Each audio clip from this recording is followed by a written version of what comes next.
Historia de África subsahariana 1. De la prehistoria a la época oscura, documental historia, pero eso es otra historia. Fuimos. La siguiente historia tiene lugar entre hace 7 millones de años y el 500 después de Cristo. La historia de Pandro y el Biti.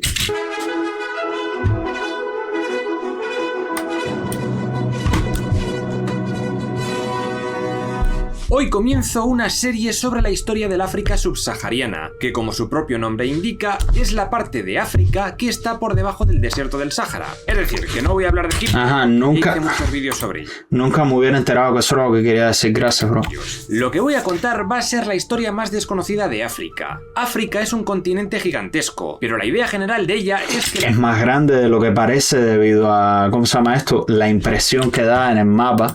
Pero si tú abres el mapa... No me voy a decir.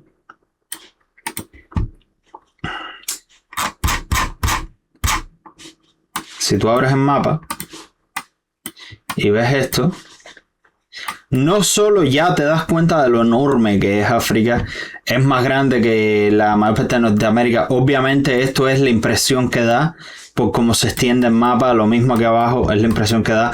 Antártida no es ni de lejos tan grande.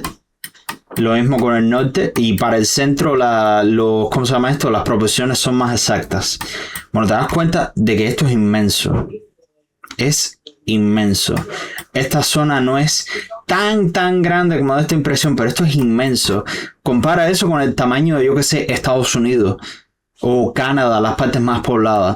Compara el tamaño de esa parte de arriba nada más con toda Sudamérica. Es enorme. Compáralo con Europa.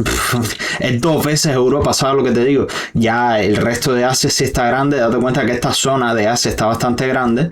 Toda esta zona amarillenta. Esto está fuera de proporción por los mapas estos como son. Y lo comparas con Australia y lo mismo, más grande. Es inmenso. África es extremadamente inmenso. Es muy grande, están separados uno de otro. Las poblaciones están separadas una de otra. ¿Te das cuenta que tú puedes tener una tribu aquí y otra aquí? Y esas tribus pueden casi no interactuar o nunca encontrarse en su vida. ¿Sabes lo que te digo? Encontrarse una vez. ¿Sabes lo que te digo? De casualidad. Que una esté caminando por aquí y la otra de la casualidad que está caminando por aquí. Y eso en la inmensidad de África es un tramito súper pequeño. Es muy difícil vivir en África. Es vivir en ultra hardcore súper difícil. ¿Sabes lo que te digo? Las personas que lo habitaron se quedaron durante siglos ancladas en el Neolítico. Y en parte es cierto, pero también hubo algunos ejemplos de grandes reinos e imperios. Y entre este y el siguiente vídeo los vamos a conocer. ¿Quieren conocer esta historia? Vamos con ella.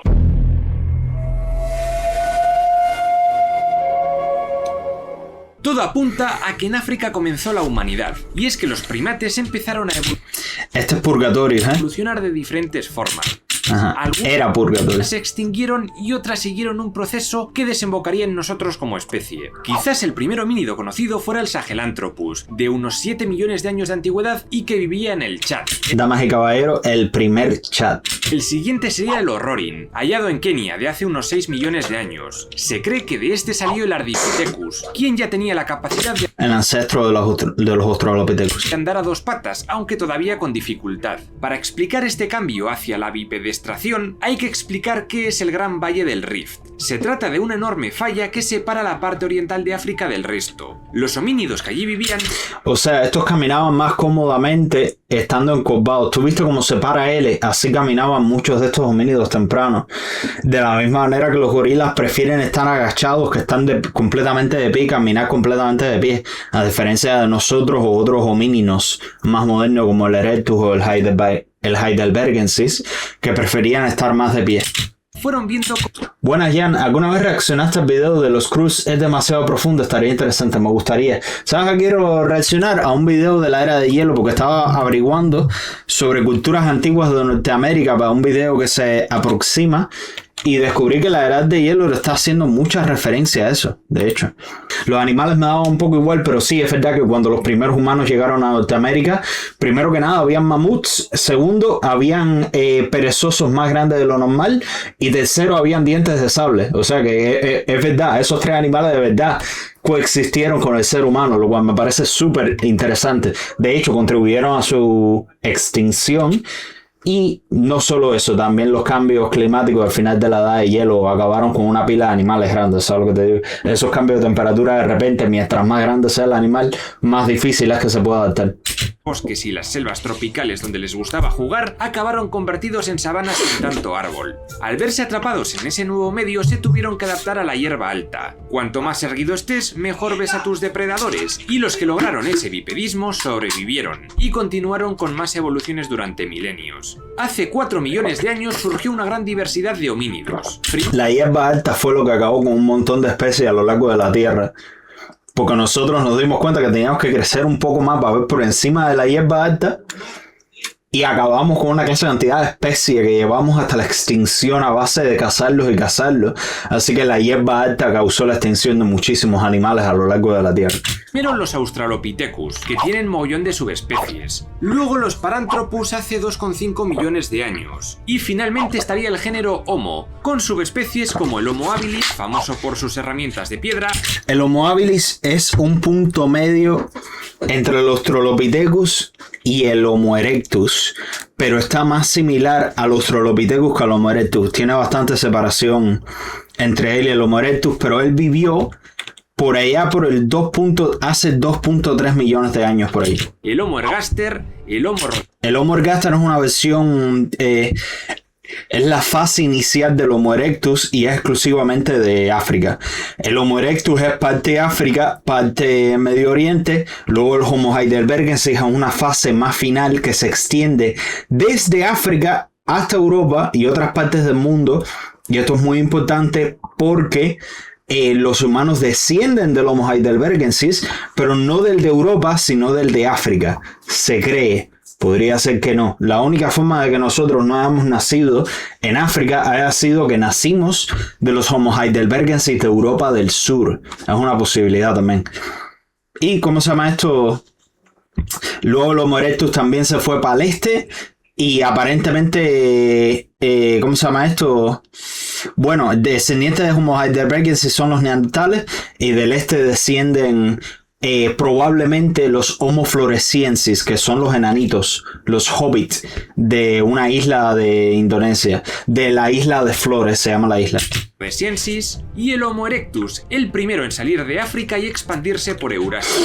Bueno, dicen que el Homo georgicus fue antes, aunque otros el Homo georgicus, sí. Dicen que el Georgicus es una subespecie dentro del Erectus. Y también tal parece que el Homo georgicus descendía de otra... Podría haber descendido de una especie más antigua que el Homo erectus que sí salió de África y llegó hasta Georgia, porque tenemos evidencia de herramientas humanas en Georgia de hace 2 millones de años, o sea, 200.000 años más antiguo que el Homo georgicus. Que del Erectus salió el Homo floresiensis, de la isla de Flores de Indonesia. Los apodados como los... Hola, buenas tardes, ¿cómo estás, mi bro? Estoy súper bien, estaba esperando por ti para ver un trailer que mandaste. Por su baja estatura. Pero ahora tengo que terminar de ver este video, lo siento. Pero aún no se sabe bien. Alright then, keep your secrets. Ojo, Paranthropus y Australopithecus seguían existiendo, pero fueron extinguiéndose. De Homo erectus asentados en Asia, surgieron otras especies como el hombre de Denisova en Asia Central o el hombre de la curva de... Perdón, el denisovano desciende del Homo erectus de Asia Central y del Este. El ciervo rojo en China. Ese es literalmente descendiente es literalmente una fase más final del Homo erectus, pero el Homo erectus es una familia de subespecies. O sea, que alguien te diga, no, que el Homo ergaster no te está diciendo que no sea Homo erectus. Sí es Homo erectus, pero es una subespecie en específico.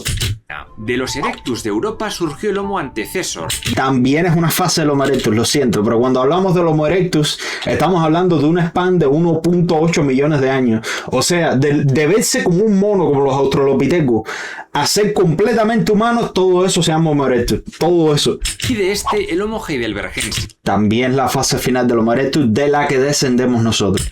Y a su vez, de este saldría el Homo neanderthalensis. Y el neandertal también desciende de ello, por lo tanto, los neandertales son hermanos de nosotros, no ancestros de nosotros. El Homo sapiens, es decir, nosotros, surgimos hace entre 300.000 y 200.000 años.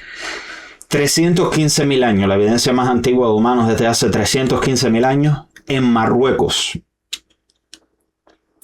ya León dijo lo que opinaba de ese facto. Años en África, entre Etiopía y Tanzania, probablemente de Homo heidelbergensis que también vivían en la parte oriental. Hace unos 70.000 años empezaron a salirse de África para dominar 100.000 años. todo el mundo al completo, incluyendo América, que se cree que llegaron por Bering o con barcas atravesando el Cerca de hace 25.000 años, como mínimo hace 23.000 años salieron llegaron a Norteamérica. océano Estoy haciendo videos de Estados Unidos y Canadá antiguo antes de, ¿cómo se llama esto?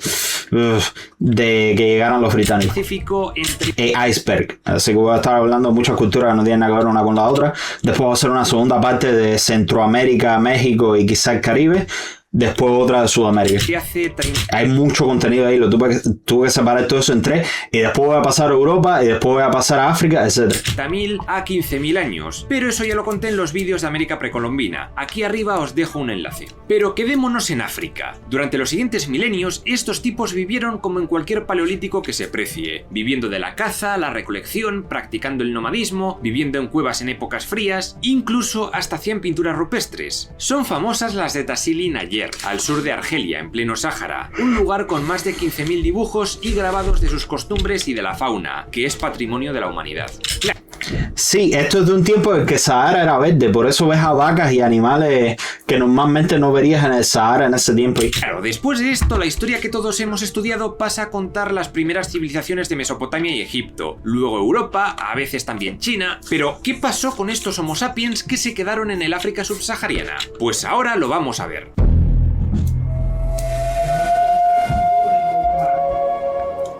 Se llama Neolítico al periodo donde las costumbres nómadas del Paleolítico cambiaron. Los Homo sapiens fueron poco a poco asentándose en poblados fijos y dedicando... Empezaron en Medio Oriente en específico, lentamente se extendieron hacia el centro y sur de Asia, hacia Egipto y hacia Europa, pero eso fue lento, empiezan en Medio Oriente. No es como que en el mundo entero de repente todo el mundo descubre la agricultura al mismo tiempo, no. Lo descubre un cabro de lo que ahora es Turquía y le enseña a todo el mundo a farmear al mundo entero, literalmente.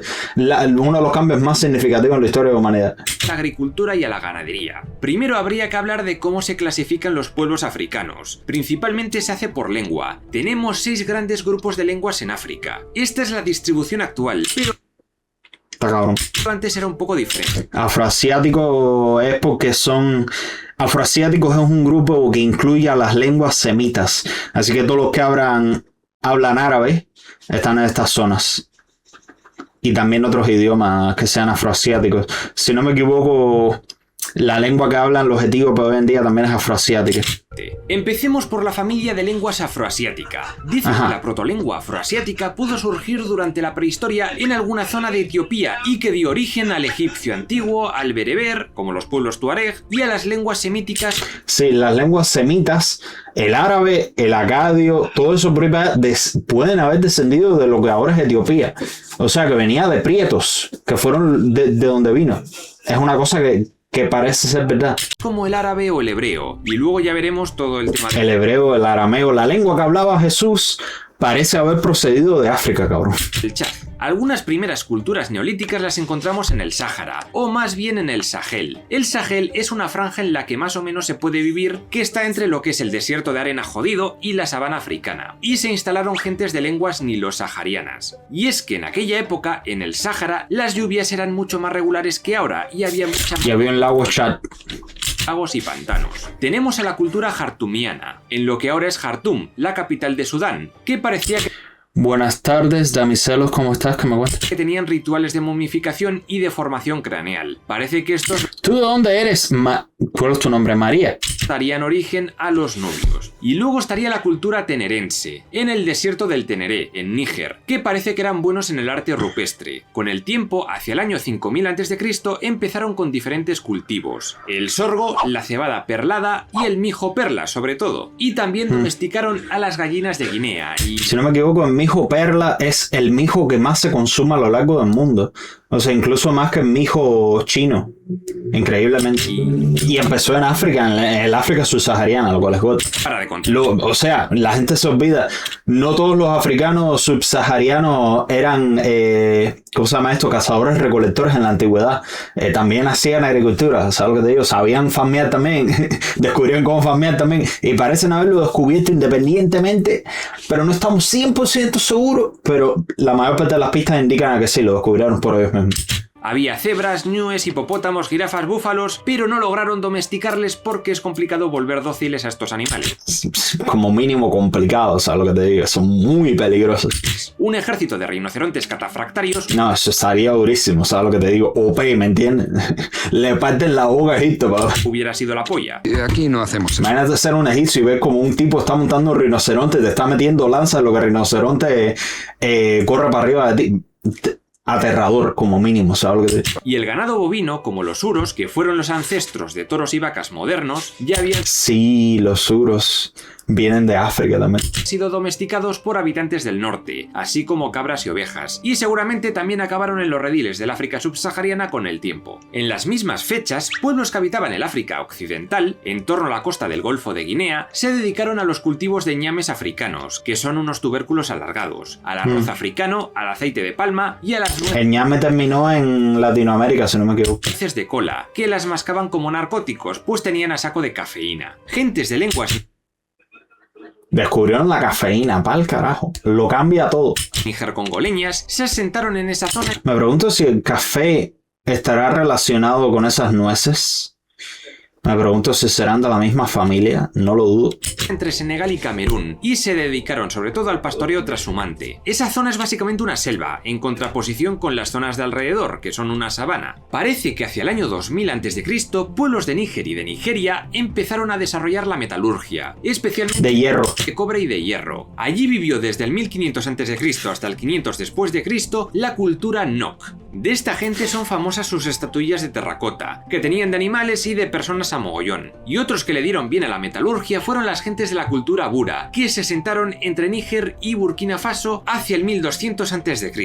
El problema principal de estas regiones solía ser que el suelo no era especialmente bueno, y encima en el lugar había muchísimos animales peligrosos. Quizás estáis pensando en leones, leopardos y cosas así, pero el mayor peligro de este tipo de bioma selvática era la mosca tsetse, que solía salir en las estaciones húmedas y que provocaba la enfermedad del sueño, que te dejaba en coma y era muy letal. Y es que además también se... Ese sueño estaba cabrón.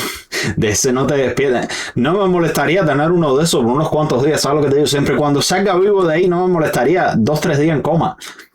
Debe estar bueno. cargaban Creo que me hace falta. ganado. Por eso, durante las estaciones húmedas, algunos pastores de la zona de Nigeria-Camerún solían migrar. Y aquí hay que hablar de la expansión bantú. Resulta que los estudiosos del África del siglo XIX, como Harry Johnston, no sabían explicar cómo llegó la metalurgia y la agricultura a la zona central de África, a la cuenca del río Congo, pero se dieron cuenta de que muchísimas lenguas de los nativos de la zona, hasta Sudáfrica, tenían rasgos comunes. Estas fueron las llamadas lenguas bantúes, que están dentro de las níger-congoleñas. Ahora se sabe que hacia el año 1500 a.C. más o menos, hubo una gran migración de pueblos bantúes que atravesaron la cuenca del río Congo. Sí, dijeron, no estoy para las moscas y mosquitos esto que literalmente te dejan en coma.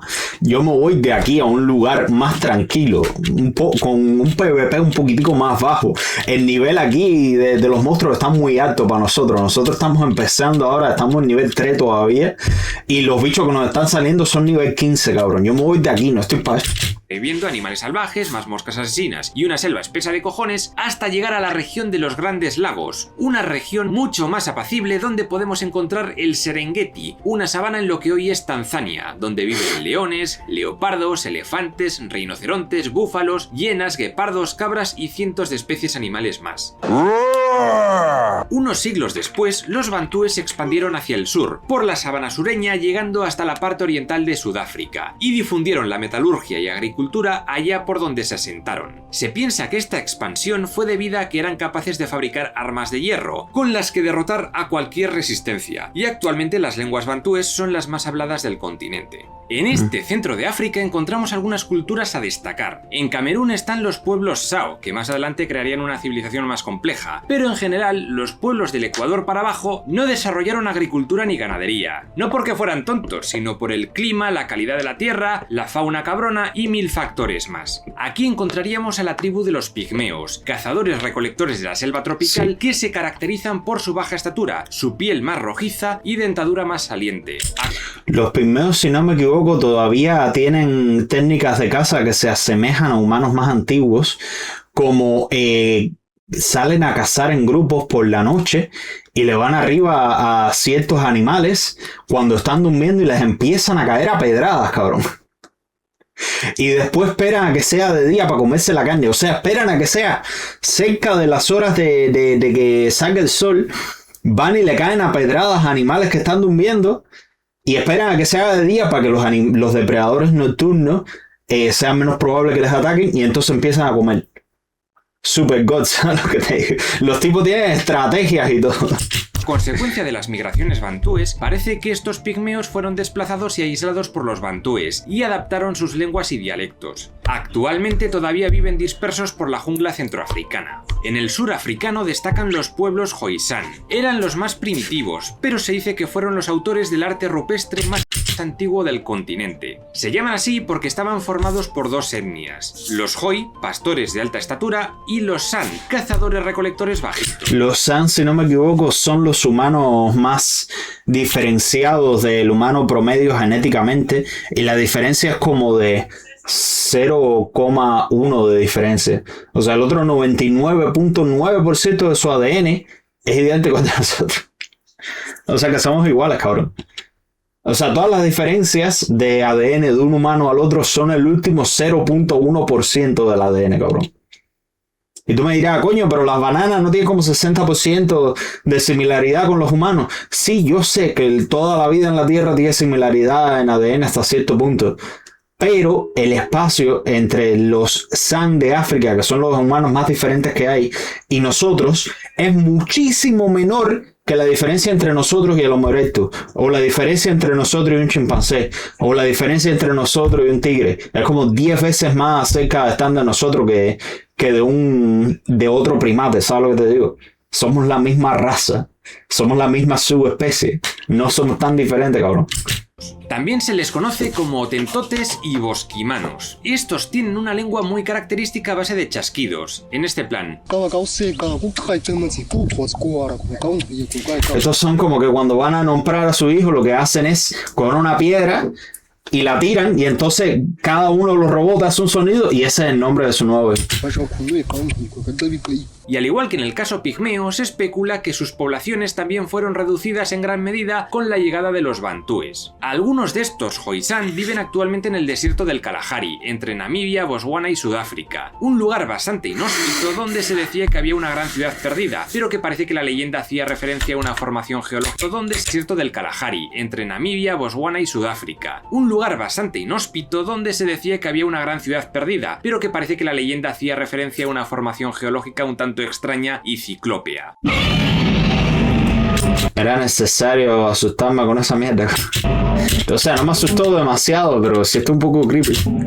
En resumen, que los níger-congoleños de la rama bantú dominaron todo el territorio del Ecuador para abajo, y ese bantú ancestral se dividió en las... Este tipo está haciendo todo lo posible por no decir la N palabra. Más de 500 lenguas bantúes que tenemos hoy día, que son muy parecidas entre sí. Ahora pasemos al noreste, donde surgieron las culturas más avanzadas del África subsahariana, especialmente por su contacto con Egipto y Mesopotamia. La cultura más potente la encontramos en la zona de Etiopía, habitada por gentes de lengua afroasiáticas primitivas, que empezaron a darle bien al cultivo de café, de donde es originario este Esos capuchos atrás son kush, lo noto por las pirámides relativamente más pequeñas que hacían los cuchitos primitivas, que bueno, Nubia se le puede decir empezaron a darle bien al cultivo de café, de donde es originario este producto, y de tef, un cereal típico de la región. En lo que ahora es Somalia se dice que estaba el reino de Punt, aunque no se sabe con seguridad. No sabemos realmente en dónde estaba. Punt, porque lo representan así. No sabemos dónde estaban, es una posibilidad. Está interesante que lo hayan puesto en un juego, me imagino que esto sea Civilization. Es una posibilidad que se vieran así. Bueno, puede que se vieran así, yo qué sé, bro. No se sabe quiénes eran, es algo de... Buen socio comercial de Egipto y producía resinas aromáticas, madera, ébano, marfil y vendía animales salvajes y oro, mucho oro. Luego en Etiopía estaba el pequeño reino de Damot, que también comerciaba y del que no se sabe muchas cosas. Ruinas de un templo en Yea, se llama Yea. Se llama Yea la ciudad. Ahora pasemos a Nubia, que era la región del actual Sudán que estaba justo al sur de... Después de 6 años de vivir en Inglaterra, me di cuenta, por prestar atención, que no se pronuncia Yea, se pronuncia Yea, Yea. Es como una Yea, Yea, Yea, Yea. Es casi Yeah, pero es más Yeah. Es extraño, ¿sabes lo que te digo? Egipto. No debería estar usando el alfabeto latino de nosotros si van a hablar una lengua germánica, ¿sabes lo que te digo? De ahí que el inglés sea tan confuso a la hora de leerlo.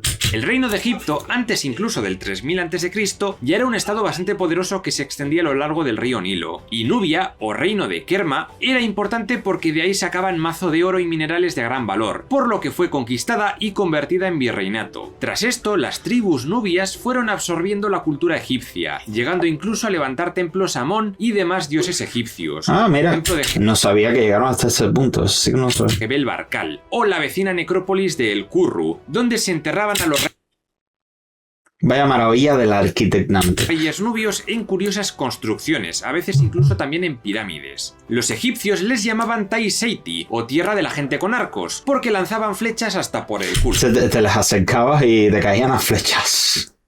Te metían 40 flechazos en la cabeza en cuanto te acercabas a 200 metros de ellos, ya tenías 10 flechazos en medio de la cabeza. Eran muy buenos con el arco, y se rebelaron varias veces, y en una pondrían las cosas muy complicadas a los faraones. Tras la muerte de Ramsés XI en el año 1069 a.C., Ramsés XI.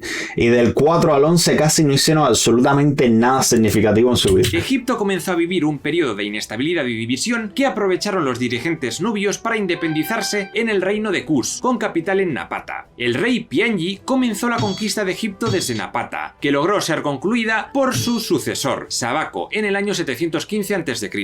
La dinastía 25 de Egipto fue conocida Luego vino a Siria y se los recontrapapió. como la de los faraones negros, ya que estos kusitas controlaron gran parte del territorio durante medio siglo, hasta que les echaron. Los asirios vinieron y le metieron una papiada a todo el mundo. Como no tenían piedad. Era indiscriminadamente se papeaban todo el que se encontraba. Los asirios eran una amenaza, ¿sabes?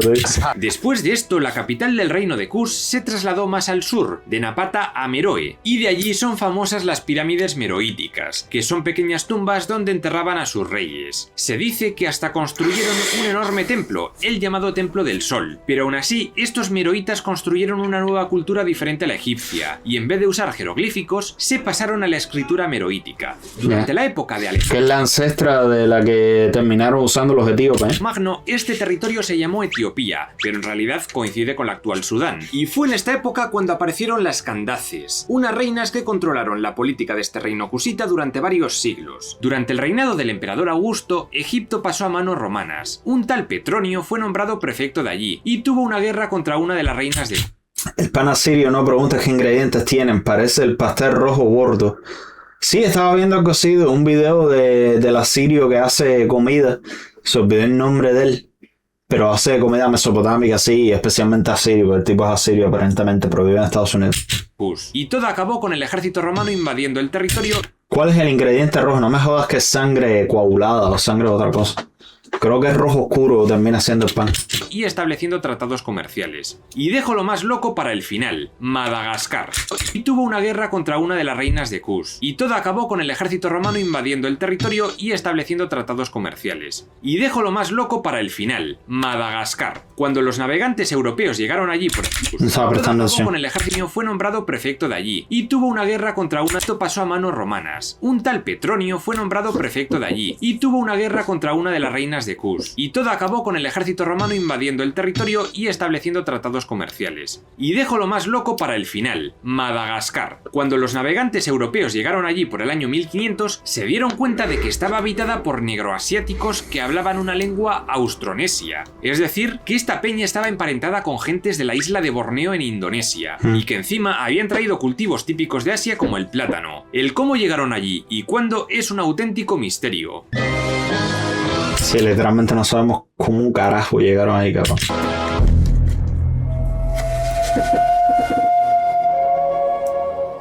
El historiador francés Raymond Mauny llamó a este periodo de unos 500-600 años como la época oscura africana, porque no hay demasiadas fuentes como para saber qué demonios pasó. Lo único que podemos conocer gracias a las fuentes escritas es lo que sucedió con los pueblos más en contacto con Oriente Medio y Europa. Mientras bizantinos y persas sasánidas se daban de leches y los musulmanes empezaban a ser una fuerza emergente, en lo que ahora es Etiopía, de lo que antes era el reino de Damot, surgió el reino de Aksum o de Abisinia. Se trataba de un reino africano muy rico que profesaba la religión cristiana, porque aquel fue uno de los lugares a donde llegaron predicadores. Se piensa que la conversión empezó hacia el año 325 con el rey Ezana, pero era un cristianismo que mezclaba elementos judíos, coptos y africanos. Hablaban un idioma llamado Ge'ez, que tuvo un alfabeto de igual nombre. Lo más característico de estos aksumitas fueron los obeliscos que levantaron para señalar las tumbas de sus reyes. Tuvieron periodos de paz y periodos de guerra con el reino de Himyar, un reino árabe judío instalado en la actual Yemen. Sí, árabe judío es una cosa real.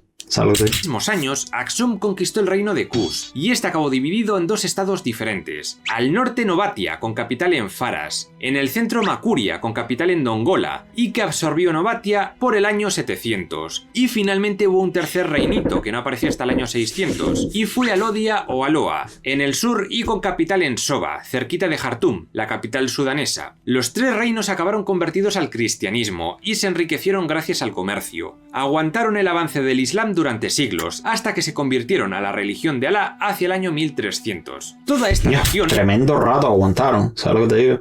600 años se demoraron en ser convertidos. El Cuerno de África, ahora Somalia, se conocía en aquel entonces como la costa de los perfumes, porque de ahí los musulmanes, indios, etc. sacaban mazo de incienso, resinas y plantas aromáticas varias. Luego, todo lo que ahora conocemos como Kenia, Tanzania y Mozambique era llamada Zania. De esta zona, entre Tanzania y Kenia, encontramos el monte Kilimanjaro, el más alto de África y que tiene casi 6.000 metros de altura. Se cuenta que esta gente se ganaba la vida exportando pieles de animales exóticos, caparazones de tortugas y cuernos de rinocerontes, que debían de ser un potente afrodisíaco. Por su parte, lo que Azania compraba al sur de Arabia eran armas de buena calidad, espadas, lanzas, lo que fuera. En este territorio de Azania se iría configurando con el tiempo la cultura suajili, que está dentro del grupo bantú. Otros fueron los masái, cuya lengua es nilótica, y que está dentro del grupo de las lenguas nilo-saharianas. Hacia el año 300 surgió en el oeste un pequeño reino que hacia el año 500 ganaría mucho poder, el reino de Ghana. Pero la formación de los grandes reinos e imperios de África lo dejo para el siguiente vídeo. De momento os dejo un dato curioso. Si unes África con América del Sur, sale la cabeza de un carnotauro. No jodas, cabrón. En serio. Bueno, estuvo bueno. Estuvo muy bueno ese vídeo, me gustó.